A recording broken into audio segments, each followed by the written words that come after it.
السؤال رقم 4 بيقول لك ايه؟ بعد انتهاء عملية تحضير عينة من الميثان في المعمل نتج مسحوق اكس في اناء التفاعل.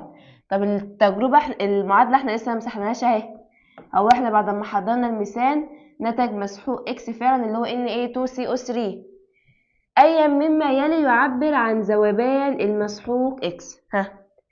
اول حاجة المركب ده هسألك سؤال، هل هو مركب عضوي أم غير عضوي؟ عضوي ولا لأ ولا غير عضوي؟ بص فيه كده Na2CO3 انقسمنا لفريقين. حد قال إن في كربون أهو فده مركب عضوي وبصم بالإجابة كده بالخمسة. حد بص كده وقال لي لأ ده مركب غير عضوي. قلت له ليه مركب غير عضوي؟ قال لي عشان بسبب وجود مجموعة الكربونات CO3.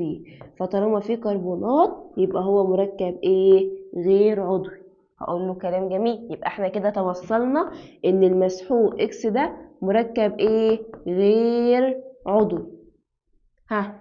طيب هل المركبات غير العضوية بتذوب في الماء؟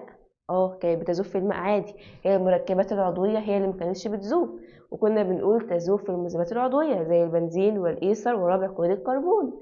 أما المركبات غير العضوية هتذوب في المية عادي، هتذوب في الماء في المقارنة. طيب يبقى لا يذوب دي استبعدناها ولا يذوب دي استبعدناها، بقى يذوب ويذوب.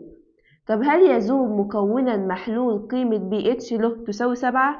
يعني انت لو مش عارف ان هو جاي من قاعدة قوية وحمض ضعيف والكلام ده، عمرك ما هتقول ان ال A2CO3 دي متعادل ال pH له بيساوي 7، استحالة.